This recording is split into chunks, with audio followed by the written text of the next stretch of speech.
দর্শক, আজকের ভিডিওতে আমি আপনাদেরকে মাথা খারাপ করা কয়েকটা আধুনিক প্রযুক্তি দেখাবো, যেগুলো দেখলে আপনারা একদমই অবাক হয়ে যাবেন। পুরোপুরি ভিডিওটা দেখতে থাকুন। অনেকগুলো প্রযুক্তি দেখাবো আজকে। শুরুতে যেটাকে দেখছেন, এটা একটা কার। দেখুন, কারের জাস্ট মনে হচ্ছে ওপরের অংশটা আছে, নিচের অংশটা নাই। চাকা কোথায়, দেখুন কি একটা আবিষ্কার। এরপরে দেখুন, এইটা আমরা তো টেলিভিশন দেখি, বাট টেলিভিশনের যে ডিসপ্লে গুলো সেগুলোকে এমন পাতলা ভাবে তৈরি করেছে, কিছুই নেই, জাস্ট ডিসপ্লে আছে। আর এটাতেই কিন্তু সবকিছু আসলে দেখা যায়। বেশ চমৎকার। এটা যে শুধু টেলিভিশন হিসেবে ব্যবহার করা যায় তা কিন্তু না, এটাকে আবার ওই যে মানে ফ্লোরে, এই যে দেখতে পাচ্ছেন ফ্লোরে দিয়েছে, বেশ চমৎকার। তারপরে অ্যাকোয়ারিয়াম বানিয়েছে, তারপরে ওই যে দেখতে পাচ্ছেন দেয়ালে বেশ চমৎকার ভাবে আসলে এই মানে এই টেকনোলজিকে ব্যবহার করা হয়েছে। দেখুন এটাকে সিঁড়িতে কি চমৎকার মনে হচ্ছে, যে মানে অ্যাকোয়ারিয়ামের মতো করেছে। এই যে দেখতে পাচ্ছেন, দারুণ কিন্তু এই টেকনোলজিটা। এরপরে অদ্ভুত আর একটা মানে নতুন প্রযুক্তি দেখায়। দেখুন এই গাড়িটাকে একটু ভালোভাবে লক্ষ্য করে দেখুন, মানে ড্রাইভারের যে জায়গাটা সেটাকে দেখা যাচ্ছে না, জাস্ট উপরে একটা ক্যামেরা আছে, ওই ক্যামেরার ভেতরে ডিসপ্লে আছে, ভেতর থেকে ডিসপ্লে দেখে আসলে এই গাড়িটা চালানো হচ্ছে। বেশ চমৎকার।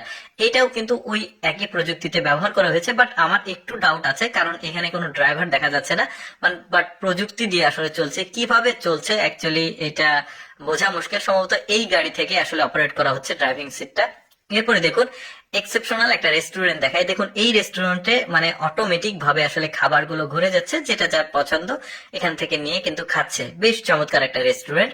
এরপরে দেখায় আরেকটা প্রযুক্তি দেখায়। দেখুন মানুষের যে ওড়ার যে ইচ্ছা অনেকে কিন্তু থাকে, এই এমন একটা টেকনোলজি তৈরি করেছে। দেখুন হাতে একটা বক্সের মতো আছে, বোতলের মতো, ওইটা দিয়ে হাওয়া বের হবে খুবই স্পিডে, তারপরে সে কিন্তু অটোমেটিক উড়ে যাবে। সেখানে কিন্তু মানে ব্রেক কন্ট্রোল করারও মানে সুইচ আছে, তারপরে এখানে কিন্তু আশেপাশে এদিকে ওদিকে যাওয়ার, ডানে বামে যাওয়ারও কিন্তু মানে সুইচ আছে। বেশ চমৎকার একটা টেকনোলজি, পরীক্ষিত আর কি, বেশ চমৎকার। এই টেকনোলজিটাকে আমার একটু বেশি উপকারী মনে হয়েছে, কারণ দেখুন এই টেকনোলজির মাধ্যমে এমন মানে ফিল্টারটা, সেটা হচ্ছে ঘোলা পানিকে সে একদম ফিল্টার বিশুদ্ধ পানি তৈরি করছে, দেখতে পাচ্ছেন। এটা কিন্তু যে বন্যা কবলিত এলাকায় কিন্তু অনেক সময় বিশুদ্ধ পানির সংকট হয়, তখন কিন্তু এই ধরনের টেকনোলজি ব্যবহার করা যেতে পারে। আমার কাছে সবচাইতে বেশি উপকারী টেকনোলজি এটাকে মনে হয়েছে। তারপরে দেখুন, একটা গাছকে কি চমৎকার ভাবে এই টেকনোলজিটা দিয়ে তুলে, বিশেষ করে বড় গাছগুলো, সেই গাছগুলোকে তুলে আবার নিয়ে এসে প্রতিস্থাপন করা হচ্ছে অন্য একটা জায়গাতে। বেশ চমৎকার একটা টেকনোলজি কিন্তু দেখতে পাচ্ছেন। অনেক সময় ধরুন যে এক পজিশন থেকে আরেক পজিশনে মানে ট্রান্সফার করতে সমস্যা হয়, তো এটা কিন্তু ভালো একটা টেকনোলজি। এরপরে দেখুন, একটা হেলিকপ্টারের মতো একটা গাড়ি তৈরি করেছে, দেখা যাচ্ছে। বেশ চমৎকার কিন্তু জিনিসটা। এই লোকটা, ওই যে উপরে দুইটা পাখা আছে, কিন্তু এ কিন্তু খুব সুন্দর ভাবে এখন উঠতে পারবে। দারুণ। কতটুকু আসলে পারফেক্টলি কাজটা হবে তা জানি না।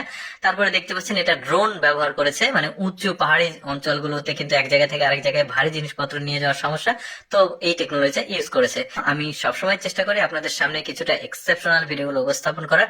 এরকম ভিডিও দেখতে আমাদের লেটস গো ফেসবুক পেজটি ফলো রাখতে পারেন। আজকের ভিডিওটি কেমন লাগলো কমেন্ট করে জানাবেন।